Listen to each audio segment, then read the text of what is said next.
Vous savez tous que la reine d'Angleterre Elisabeth II est décédée jeudi 8 septembre à l'âge de 96 ans dans son château de Balmoral en Écosse. Elle a régné sur l'Angleterre plus de 70 ans et j'ai trouvé que c'était le sujet parfait pour faire un dessin classique et poétique. Lorsqu'on dessine le portrait d'une personne, un certain nombre de choix se présentent à nous.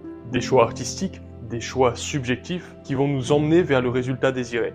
Un dessin, c'est un message. Et comme à l'écrit, ou comme à l'oral, ou comme toute forme de communication, de façon à se faire comprendre, il va falloir savoir s'exprimer.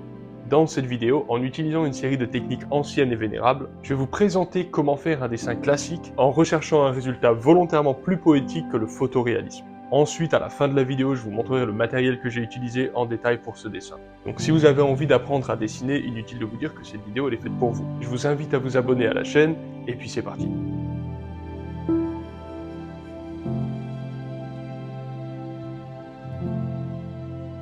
Pour dessiner dans un style classique réaliste, il va falloir absolument être patient. C'est un processus lent et progressif avec lequel il va falloir faire preuve de délicatesse. Donc on va tout construire, les valeurs, les tons, les formes, etc. d'un seul bloc au fur et à mesure sur l'entièreté du dessin. La première étape, évidemment, est une étape très compliquée, c'est l'étape de la construction du dessin.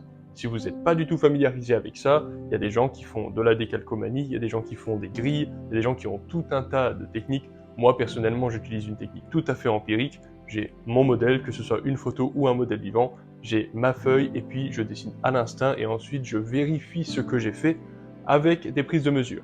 Pour prendre les mesures, il faut avoir le bras bien tendu, l'œil qui est à côté du crayon, qui est sur la ligne du crayon ouvert, et il faut faire des comparaisons de largeur, par exemple là mon visage, avec la hauteur du visage, ce genre de choses. C'est un jeu de comparaison, on peut aussi comparer les angles, par exemple l'angle de ma mâchoire qui est comme ça, ce genre de choses. Quoi qu'il en soit, ce qui est important dans la prise de mesure, c'est de comprendre que avant tout, on dessine d'instinct. Les premiers traits qui sont faits sur le dessin sont faits à l'œil. La prise de mesure sert simplement à vérifier si notre trait est bon et elle nous sert finalement de correcteur. Elle ne nous sert pas vraiment pour dessiner à premier abord. Gardez à l'esprit une verticale parfaite et une horizontale parfaite et comparez votre modèle avec ces deux lignes. Est-ce que le visage est un petit peu sur ce côté? Est-ce qu'il est un petit peu de ce côté?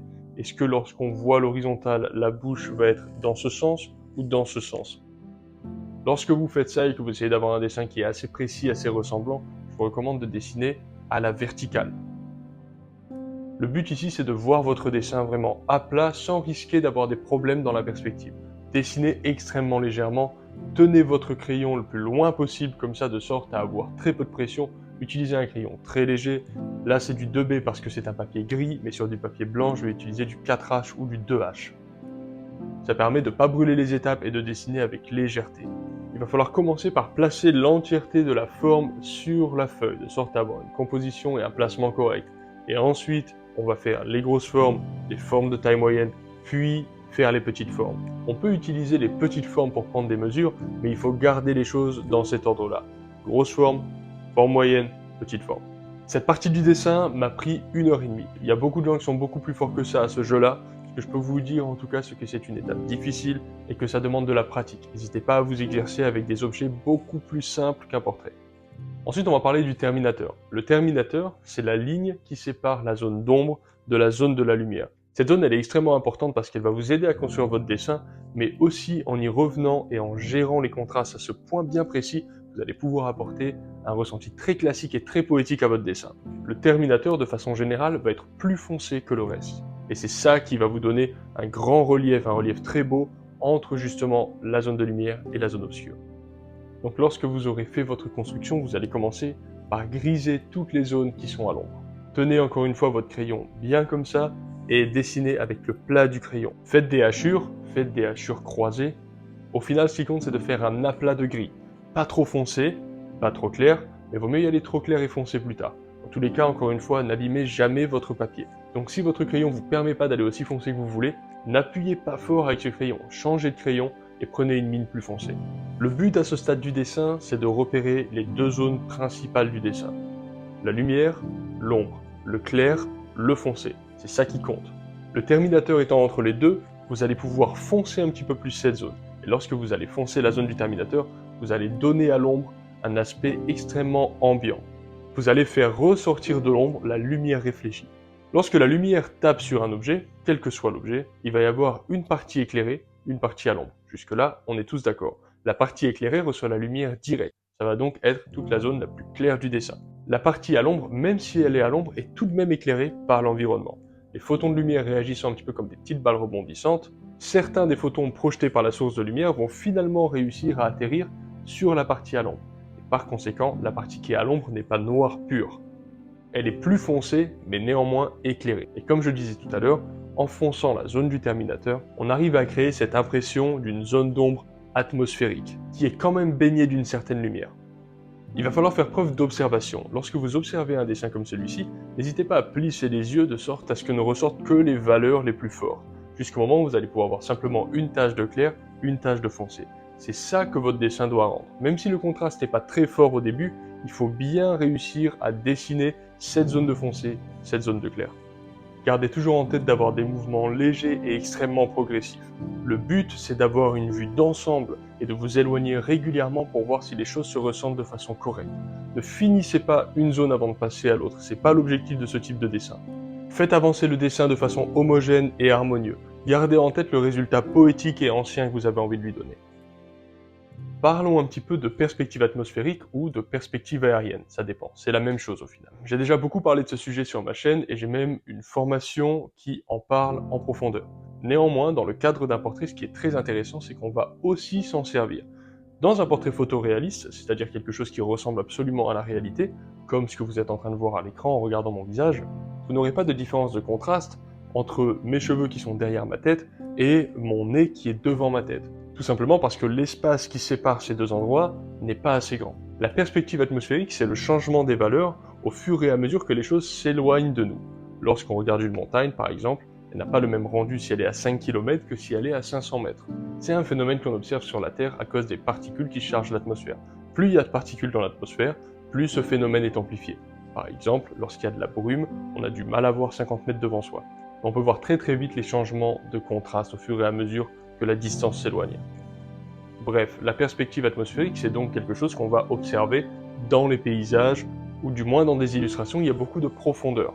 Maintenant, toute la subtilité, ça va être d'appliquer ce même principe à un portrait, à quelque chose qui ne fait que quelques dizaines de centimètres de profondeur.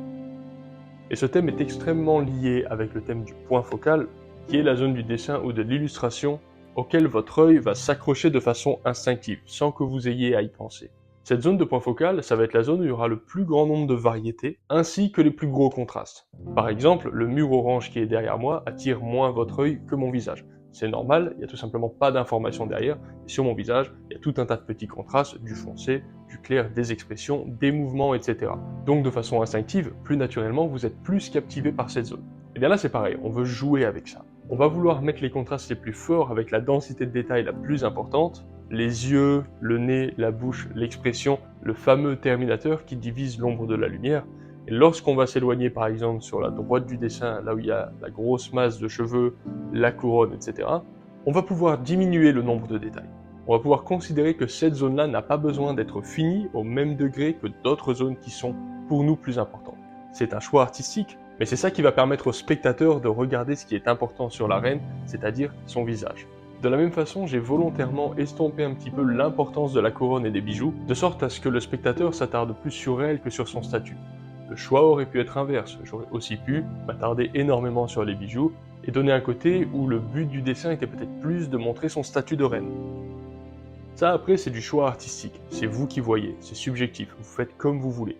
Ce qui compte c'est de comprendre les arcanes, de comprendre comment ça fonctionne, pour ensuite vous pouvoir faire ce que vous avez envie avec ça. Au fur et à mesure que vous allez faire vos allers-retours entre foncé et clair, parfois il se peut qu'une zone qui est à la lumière se retrouve à être plus foncée qu'une zone d'ombre. Et là il va falloir faire preuve de comparaison et faire des choix artistiques. Il y a seulement deux solutions à ce problème. Ou la zone qui est à la lumière, vous l'avez trop foncée, dans ce cas-là il faut l'éclaircir.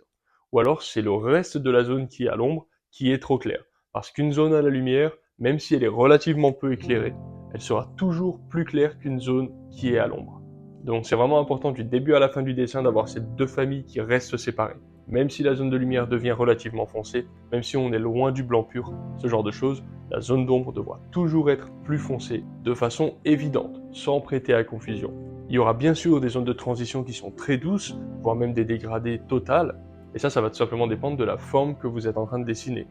Donc la dureté de vos contrastes va donner des informations sur la forme que vous êtes en train de dessiner. Faites preuve d'observation, de patience et dessinez de façon progressive, c'est le maître mot. En 5e point, j'aimerais parler un petit peu de rendu et des détails. Le rendu, ça veut dire la différence entre un dessin plutôt bien fait et un dessin très bien fait. C'est principalement une question de patience. Si vous y allez tranquillement et que vous passez 10 heures sur un dessin à la place de 2, vous aurez un meilleur rendu. Faites tout de même très attention, le rendu n'a de valeur que si la structure est elle-même bonne et respectée. On voit beaucoup de dessins sur Instagram, sur Internet, on peut voir des rendus très bien faits, avec des yeux, avec des iris super détaillés, etc. Et finalement, d'un point de vue structurel, c'est pas beau parce que c'est plat. Il y a beaucoup de gens aussi qui font des gros portraits photoréalistes avec la texture de la peau, etc. Et au final, c'est plat. Il n'y a pas de volume parce qu'il n'y a pas la différence ombre-lumière, il n'y a pas une bonne balance des fondamentaux, une bonne compréhension de la lumière et des volumes, et du coup ça crée des dessins extrêmement détaillés, mais plats. Donc gérez bien la structure, puis partez dans le rendu, dans le détail. Pour ce qui est des détails, libre à chacun d'en faire plus ou moins. Trop de détails, ça peut nous distraire parfois du message. Par exemple, dans le cadre d'un portrait post-mortem de quelqu'un, je vais préférer avoir quelque chose d'un petit peu plus atmosphérique, avec un terminateur bien prononcé, une zone à l'ombre qui va être plutôt légère, un petit peu comme si ça s'évadait d'un point de vue un petit peu fantomatique, et avec relativement peu de détails pour donner un sentiment un petit peu spirituel, disons. Je ne sais pas si le terme est bien choisi, mais j'espère que vous voyez ce que je veux dire. C'est sûr qu'il y a seulement votre pratique qui va vous permettre de progresser. Cette vidéo vous donne des pistes, et gardez en tête de dessiner avec légèreté, de dessiner progressivement, de prioriser la structure au rendu, de jamais abîmer le papier sur lequel vous êtes en train de dessiner, et prenez le temps, reculez-vous de ce que vous faites. Ne regardez pas votre dessin à 10 cm tout le temps. Prenez le temps d'analyser la globalité de ce que vous faites et de prendre des décisions artistiques. Ne soyez pas campé à essayer de recopier la référence photo que vous avez en face de vous. Essayez de faire vos propres choix. Une fois que la structure est bonne, que le dessin est bon, vous êtes en droit de décider de gérer les valeurs d'une façon ou d'une autre, de donner plus d'importance à un endroit ou à un autre, de faire quelque chose de plutôt poétique ou de plutôt technique, d'essayer de trouver un compromis entre les deux. Dans tous les cas, un dessin, même si c'est le même sujet, va pouvoir avoir un rendu émotionnel complètement différent d'un artiste à l'autre à partir du moment où ils ne sont pas simplement dans une copie mécanique d'un modèle. Le but, c'est de laisser transpirer notre part artistique au travers de ce qu'on fait, pas nécessairement de copier absolument l'œuvre d'un autre. Évidemment, c'est bien aussi d'avoir du matériel de qualité. Alors voilà ce que j'utilise.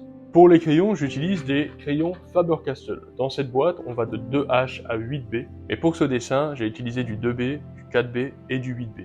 J'aurais utilisé des tonalités beaucoup plus claires et beaucoup plus de variété si j'avais été sur un papier blanc, mais là c'est du papier gris assez foncé, donc finalement j'ai pas eu besoin de tant d'outils que ça. Le crayon blanc, c'est aussi un crayon Faber-Castell, ils en ont peut-être plusieurs sortes. Celui-ci est très bien, ça s'appelle Polychromos. Pour le papier, j'ai utilisé un papier Clairefontaine, gris très bien aussi, en 250 grammes, et effectivement je l'ai trouvé plutôt pas mal, un petit peu texturé, j'ai pas encore trouvé un papier gris qui était vraiment très plat comme j'aime, mais avec le temps je trouverai ça. Et évidemment, l'outil magique, ça va être une gomme mie-de-pain. Pour ceux qui connaissent pas ça, la gomme mie-de-pain, c'est une gomme qui ressemble à de la pâte à modeler, et ça va vous permettre de faire beaucoup plus de choses qu'une gomme traditionnelle, disons, du moins d'une gomme classique comme on a à l'école et tout. Ça fait pas de peluche, ça permet d'être formé exactement comme on veut, et on s'en sert vraiment presque comme un crayon en négatif. C'est vraiment excellent, si vous n'avez pas de gomme mie-de-pain, achetez-en une, et si vous savez pas à quoi ça sert, eh ben, pratiquez avec, vous allez trouver. Ensuite, un bon éclairage, un chevalet qui vous permet de dessiner à la verticale, c'est la base. Et si vous avez envie de progresser encore beaucoup plus en dessin, il y a à ce jour 160 vidéos sur ma chaîne YouTube qui sont gratuites. Il y a des formations payantes et je donne également des cours individuels via WhatsApp. Et pour le moment, les gens qui ont essayé sont très satisfaits, c'est très efficace. J'essaye d'aider un maximum sans garder de petites bottes secrètes pour moi ni rien. J'essaie vraiment d'être généreux avec ce que j'ai appris avec les années pour que vous puissiez progresser aussi. Si ça vous intéresse d'avoir des détails, vous pouvez me contacter sur Instagram et sur ma boîte mail et je vous expliquerai un petit peu comment ça se passe les cours, les tarifs, etc. En attendant, travaillez comme des fous, dessinez tous les jours et à bientôt. Bye.